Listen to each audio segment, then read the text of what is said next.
Hello, good afternoon. My name is Eduardo Barrientos, and in this presentation, I will share my plan to integrate different skills for the crisis management operation support.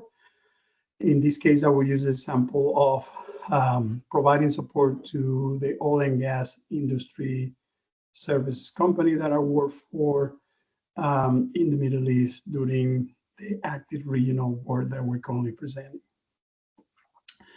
During crisis time, in this case, war time environment, the business is facing extremely pressure, and because of the uncertainty of the situation, and of course, they had a moral responsibility of that they have to make decisions where they are not only responsible for the assets and the profit of the organization, but also for human life of our employees who live in those areas or in those countries.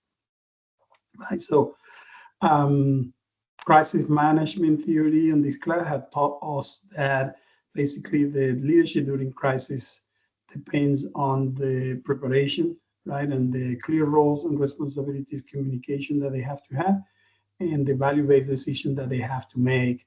And this is the reason why we are working to implement this crisis management plan and skill set integration for this operation. Moving along to the next slide, as you can see in the screen, and using in order to walk through the integrated plan and using the 4-factor of crisis management that we learned from Gabor Bishra, a book of crisis management, resilience, and change, which is basically around the group membership, the key of group membership, shared vision and goals, team structure, and training and drills, which I'll explain on the next slides with more details. So moving along, when we talk about group membership and creating this group of multiple skill set, you're looking at a multifunctional team that integrate all the different areas where they can each of them support in a moment of crisis.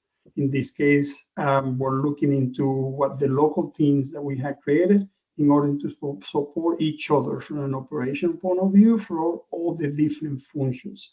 So this is a diverse knowledge, skills, and key traits.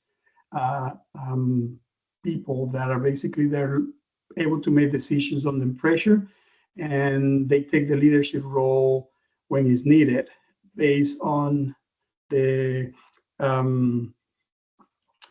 specific situation that it could happen that have been given to them. So how do we do that? We've been basically we're using the same global structure that we have for crisis management team.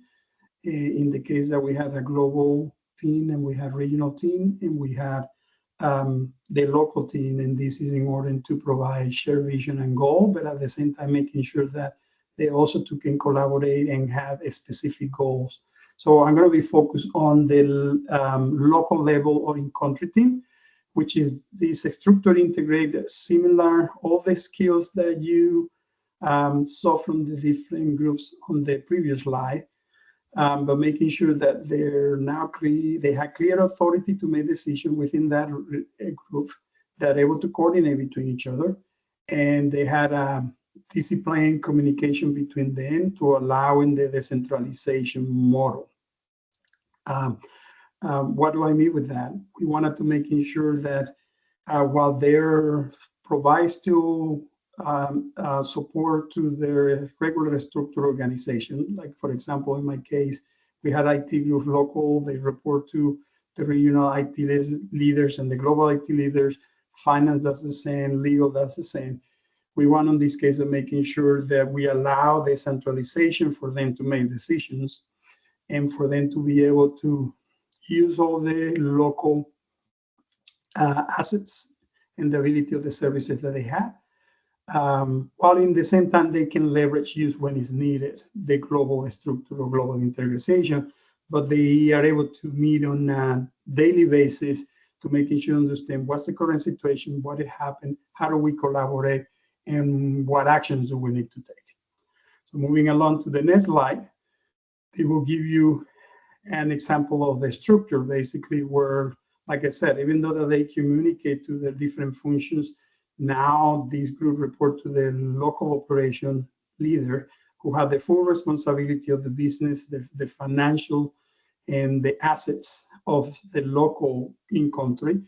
But they now, this group report to him, and they're able to make decisions as fast as they can, decentralize, based on the guidance that they had either from the regional CNT or for the global CNT.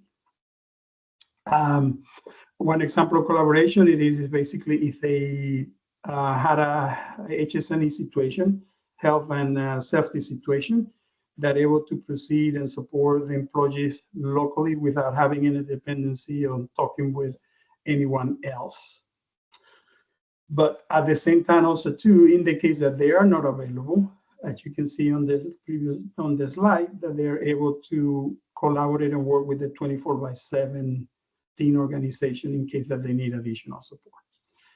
From a training and skill perspective, the idea it is that these things start integrating, and the benefit will be to develop some shared mental models so they are prepared to make those decisions as fast as they can. It gives them some psychological strengths by building that relationship and identity that they own the crisis and they can deliver what needs to happen in order to move forward, and development skill by running in scenarios, right?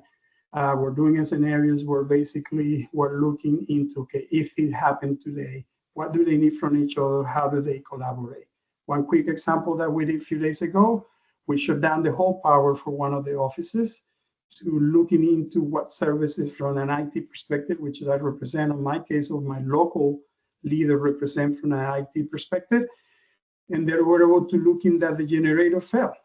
Therefore, they needed support from the facility team, which is the one that usually collaborate to resolve the issue with the generator, ensuring that they had enough diesel, enough gas or power, or they had contractual agreement with local service provider, that in a current emergency, they also too can get additional services in case that needed. So that's one of the examples that through scenarios and training, the local skill set with all the different functions that are able to collaborate and work during a crisis management.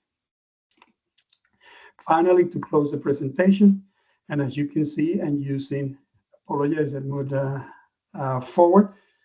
I use Philippians 4:7, and the peace of God, which transcends all understanding, will guard your hearts and your minds.